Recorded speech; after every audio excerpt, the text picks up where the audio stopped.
기출문제 풀어보겠습니다. 데이터라는 이름의 구조체 하나가 여기 정의되어져 있네요. 그리고 바로 메인 함수가 등장했습니다.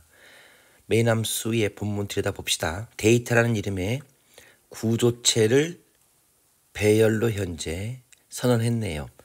즉, 그 크기는 지정되지 않았지만 여기 초기값을 통해서 그 크기가 얼마쯤 되는지 금방 짐작할 수 있죠. 그래서 이 테스트라는 이름의 배열은 누구를 가지고 있다? 데이터라는 이름의 구조체를 그 요소로 가지고 있다. 그럼 얘를 그림을 그려보면 어떻게 되죠? 자, 일단 기본적으로 이렇게 그림을 그릴 수 있습니다. 보시면은 이 테스트라는 배열이 있고요.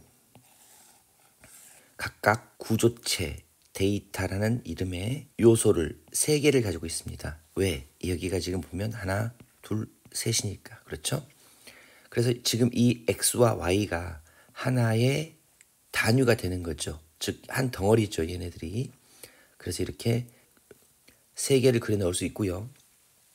각각 0번째 요소도 xy, 첫 번째 요소도 xy, 두 번째 요소도 xy라고 이렇게 쓸 수가 있습니다. 그리고 초기값을 1, 2, 3, 4, 5, 6 했으니까 여기가 전부 다 이렇게 초기값을 줄 수 있겠네요. 자, 이 문장을 실행하고 나면 이런 결과를 얻을 수 있습니다.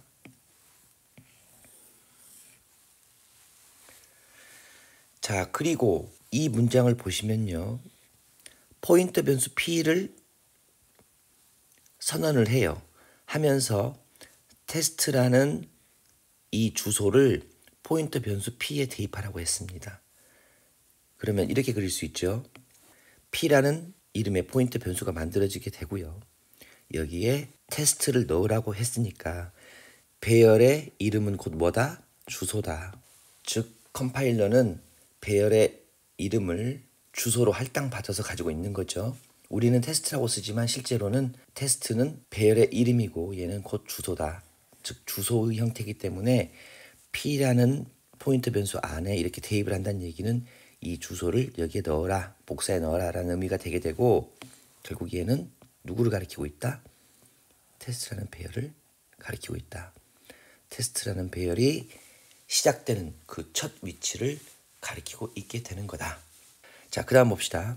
이번에는 pp라는 이름으로 포인터 변수 하나를 선언했는데 얘는 SRS가 2개죠. 이중 포인터입니다. 여러분 이중 포인터 나오더라도 어렵게 생각하지 마시고 보통 이중 포인터는 또 다른 포인터의 주소를 저장하는 용도로 쓴다라고 생각하시면 거의 맞아요. 그래서 이중 포인터가 나오더라도 전혀 당황하지 마시고 딱 들여다보세요. 그러면 이렇게 포인터의 주소, 포인터 변수의 주소를 이렇게 대입하는 경우가 대부분 이런 식으로 문제에 나오게 됩니다. 자, 그럼 또 역시 pp라는 이름의 포인터 변수 하나를 선언하고 여기에 p라는 이름을 가진 포인터 변수에 주소를 넣으라고 했으니까 얘도 주소가 있는 거죠. 얘도 변수잖아요. 얘도 변수니까 얘도 주소를 가지고 있단 말이에요. 그래서 이 주소를 여기에 넣으라고 했단 말이에요. 즉 얘는 누구를 가리키게 되는 거예요? 그러면은 얘를 가리키게 되는 거죠. 주소를 넣는 거니까 얘가 역시 얘를 이렇게 가리키게 되는 거다. 이해 가시죠? 여기까지. 자, 그 다음에 이 부분 봅시다. 자, pp가 가리키고 있는 곳에, 즉 pp가 가리키고 있는 곳, 여기를 의미하죠. 여기 이 주소를 의미하죠. 그 주소에 가서 pp가 가리키고 있는 이 값이죠. 안에가 이 값의 위치로 가서, 즉 여기를 얘기하는 거죠. 얘가 가리키고 있는 여기, 거기에 있는 두 번째 요소에 있는 값을 역시 얘가 가리키고 있는 곳에 첫 번째 요소에 있는 값 위에 덮어 써라.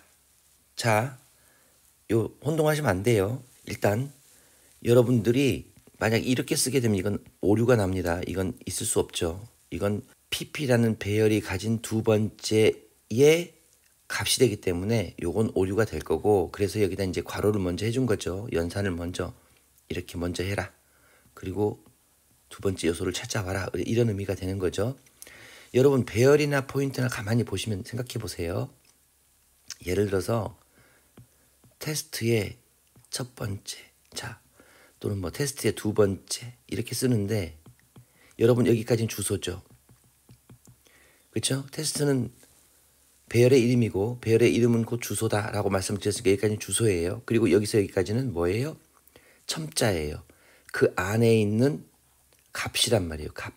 두 번째 위치에 있는 값을 가져와라. 배열은 이런 식으로 보통 표시를 하죠. 자, 이해도 똑같이 생각해 보세요. PP가 가리키는 곳에 있는 두 번째 요소에 들어있는 값을 의미하는 거죠.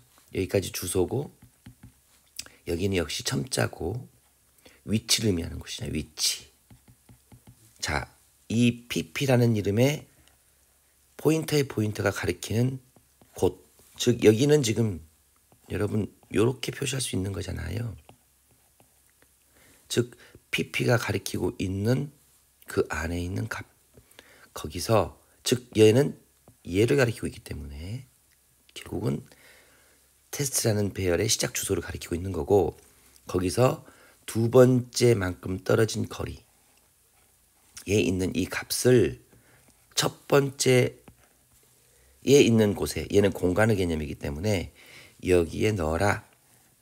그래서 5, 6이 3, 4에 덮어 써지게 되는 거죠. 그러면 얘가 이렇게 바뀌겠네요.